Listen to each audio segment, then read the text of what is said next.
আমাদের জীবনে অনেক সময় একটু দুঃখ কষ্ট মুসিবত পরীক্ষা নিরীক্ষা নেমে আসে, কষ্টে নিপতিত হয়ে যায়।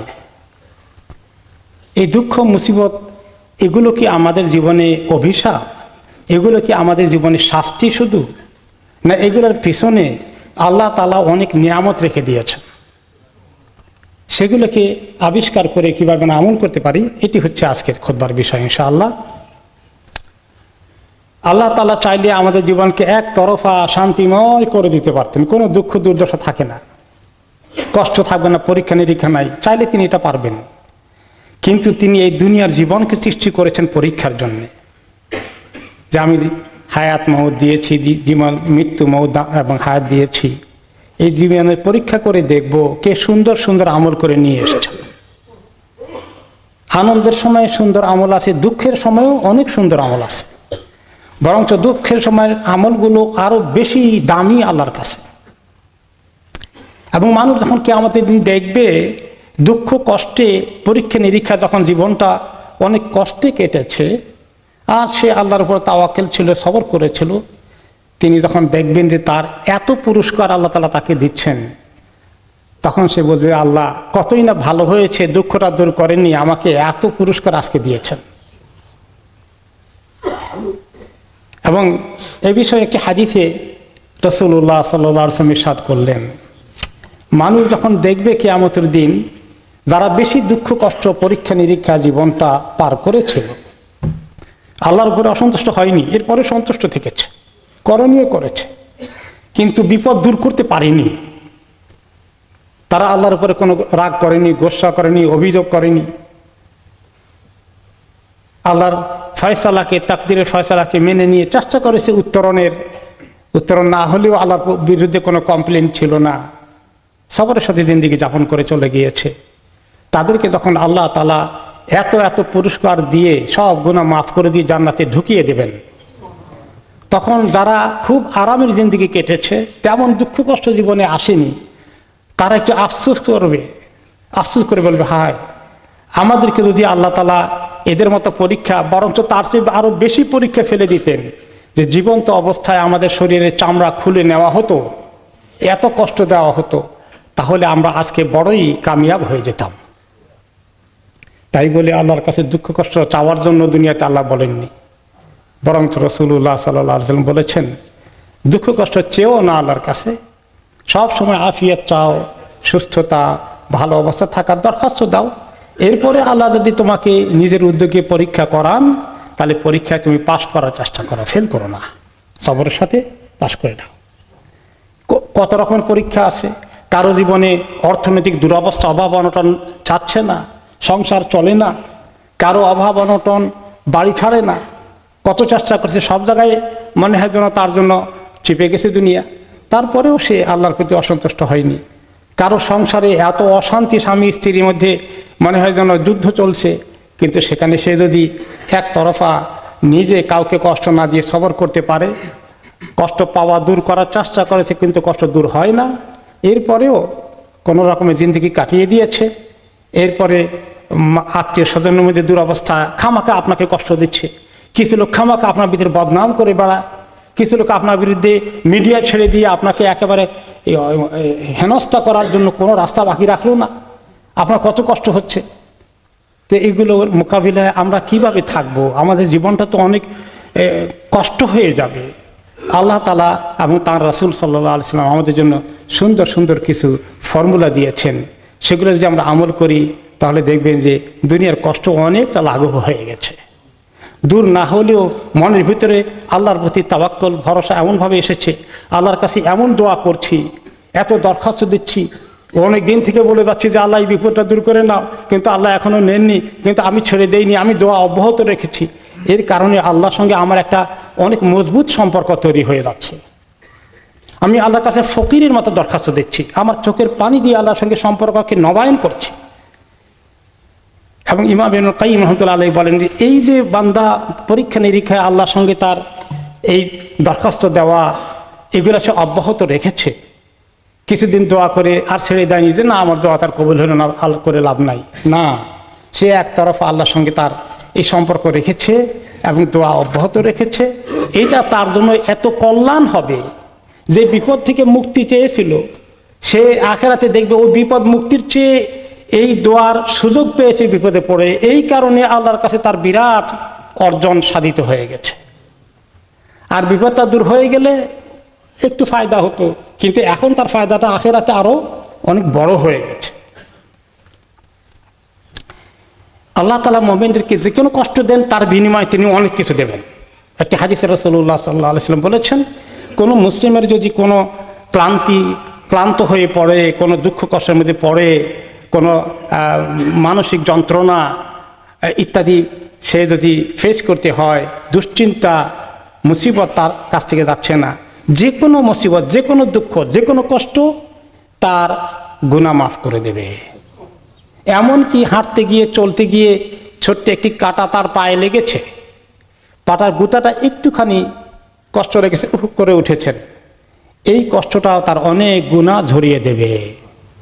মাথা ধরে গেছে, জ্বর হচ্ছে, কাশি চলছে, থামছে না, আল্লাহ মাফ করুন, এই সব কিছুর বিনিময়ে আল্লাহর কাছে আমাদের গুনাহ মাফ হচ্ছে, গুনাহ মাফ হচ্ছে। এখন মানুষের আচার ব্যবহার, স্ত্রী স্বামীর প্রতি অনেক দুর্ব্যবহার করছে, স্বামী স্ত্রীর প্রতি অনেক দুর্ব্যবহার করছে, আল্লাহ মাফ করুন। এই দুর্ব্যবহার করার জন্য তো তিনি মুশকিলে আছেন, যিনি দুর্ব্যবহারের শিকার হয়েছেন উনি মুসিবতে নাই, ওনার তো শুধু লাভ হচ্ছে, অর্জন হচ্ছে, কিন্তু যিনি কষ্ট দিচ্ছেন তিনি মুসিবতে আছেন।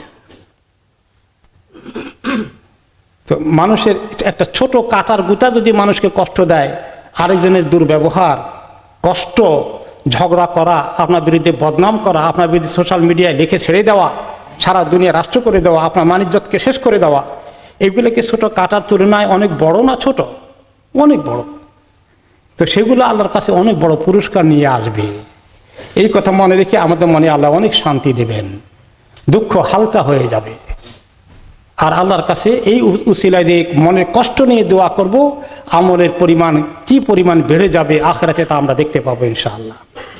এই জন্য রাসূলুল্লাহ সাল্লাল্লাহু আলাইহি ওয়াসাল্লাম বলেছেন, মুমিনের বিষয়টা, মুসলমানদের বিষয়টা এমন একটা আশ্চর্যের বিষয়, অবাক হওয়ার মতো বিষয়, যে মুমিনের জীবনে যা কিছু ঘটে ভালো মন্দ সবগুলো তার কল্যাণ। ভালো হলেও কল্যাণ, মন্দ ঘটলেও কল্যাণ।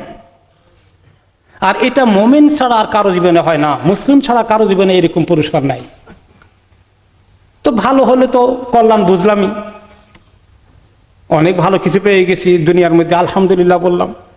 তো এটার কারণে সে আল্লাহর অনেক শুকর আদায় করে, তো শুকর যে আদায় করলো এর কারণে তার অনেক নেকি হয়ে যাচ্ছে। ভালো এটা না পারলে তো এত শুকর আদায় করতো না, ভালোটা পাওয়ার কারণে আল্লাহর প্রতি অনেক শুকর আদায় করেছে, এটা তার জন্য অনেক খায়ের নিয়ে আসবে। আর যদি তার জীবনে কিছু দুঃখ মুসিবত ঘটে গেল, অসুবিধা ঘটে গেল, সমস্যা মোকাবিলা করছে, বিপদ দূর হচ্ছে না, শারীরিক অসুস্থতা, পারিবারিক অশান্তি, সমাজের মধ্যে বিভিন্ন লোক তাকে খামাখা কষ্ট দিচ্ছে, তার বদনাম করে বেড়াচ্ছে, তাহলে এগুলো যদি তারকে কষ্ট দেয়, এই সময় সে যদি যথাসাধ্য চেষ্টা করে দূর করতে, দূর হয় না, তখন সে সবর করে আল্লাহর কাছে দরখাস্ত দেয়, তাহলে এটাও, এই দুঃখ কষ্ট তার জন্য বিশাল কল্যাণের কারণ হয়ে গেল। দুঃখ কষ্টকে জীবনে আল্লাহ ঘটাবেন তিনি বলে দিয়েছেন। যে ব্যক্তিকে, হাদিসে রাসূলুল্লাহ সাল্লাল্লাহু আলাইহি ওয়াসাল্লাম বলেছেন, যে ব্যক্তিকে আল্লাহ তাআলা খায়ের দিবেন তাকে কিছু পরীক্ষা নিরীক্ষার মধ্যে ফেলে দেন আল্লাহ তাআলা, কারণ তার আমল তাকে এত খায়ের নিয়ে আসতেছে না, নেক আমল যদ্দূর আছে। এই জন্য বিপদে ফেললে, এই যে বিপদের কারণে সে যখন সবর করবে, আল্লাহর কাছে দোয়া করবে, তখন তার আমল অনেক উপরের দিকে উঠবে। এই জন্য আমাদের সালফে সালেহিনরা বলেছেন যে, মনে রেখো তোমাদের যখন বিপদ আপদ ঘটে কারো উপরে, মনে করো না এটা তোমার খুব দুর্দিন তোমার কপালে ঘটে গেছে, তোমার জীবনে বিপদের দিন ঘনিয়ে এসেছে, এরকম মনে করো না। এই বলা মুসিবত তোমার জন্য বিশাল কল্যাণের কারণ হয়ে গেছে।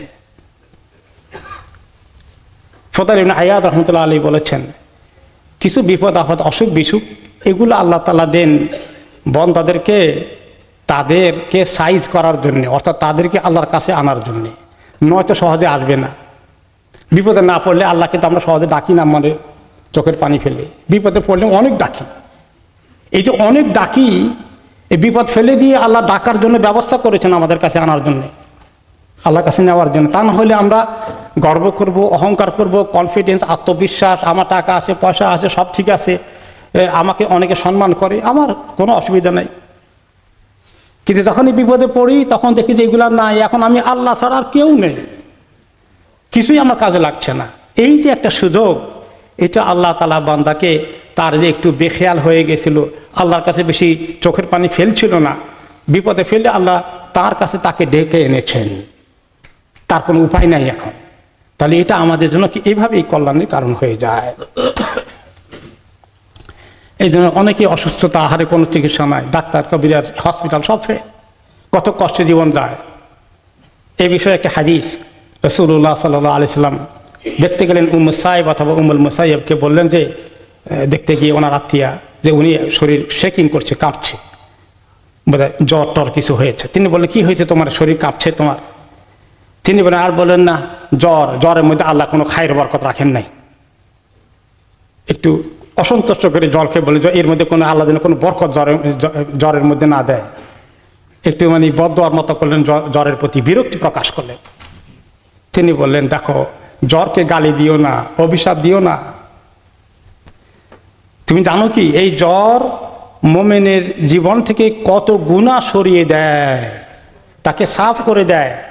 যেভাবে আগুনের মধ্যে লোহাকে ঢুকিয়ে দিয়ে কর্মকার লোহাকে গরম করে এই লোহার ময়লাকে সাফ করে ফেলে, এরকমভাবে জ্বর, অসুস্থতা মানুষের গুনাহ থেকে মানুষকে সাফ করে দেয়। তো আলী রাদিয়াল্লাহু আনহু বলেছেন, দেখো, তকদিরের ফয়সালা যেটা আল্লাহ করে দিয়েছেন সেটা তোমার উপরে হবে, ঘটবে। তুমি যদি সবরের সাথে নাও তাহলে অনেক পুরস্কার পাবে। আর তুমি বিরক্ত হয়ে আল্লাহর প্রতি বিরক্ত, আল্লাহর ব্যাপারে তোমার মনে অভিযোগ তৈরি হতে থাকলে তুমি গুনাহ জোগাড় করবা। কোনটা দিয়ে সময় কাটাবো চিন্তা করো। তো আল্লাহ তাআলা বলেছেন একটি কোরআন আয়াতের মধ্যে, যে ব্যক্তি মুসিবতে পড়ে সে যেন মনে করে যে এটা আল্লাহর কাছ থেকে বরাদ্দ হওয়া, আমার তাকদিরে লেখা হয়েছে, এটা আমি কিছুতেই অ্যাভয়েড করতে পারতাম না। তো এরকমভাবে যে আল্লাহর কাছ থেকে এসে যায়, এখন আমি খুব অসন্তুষ্ট না হয়ে, খুব অভিযোগ না করে, মানুষের বিরুদ্ধে সারা দুনিয়াব্যাপী অপপ্রচার না করে আমি যদি সবর করি, আল্লাহ তাআলা আমাকে উত্তরণের যে তরিকা দিয়েছেন, চিকিৎসা হোক বা অন্য কোনো ব্যবস্থা হোক, সেটা চেষ্টা করি, বাস এর অতিরিক্ত টেনশন, অতিরিক্ত অস্থিরতা প্রকাশ করে না, তাহলে আল্লাহ তাআলা এরকমভাবে আল্লাহর প্রতি, তাকদীরের প্রতি ঈমান আনার কারণে ইয়াহদি কলবাহু, তার কলবের মধ্যে আল্লাহ হেদায়েত ঢেলে দিবেন।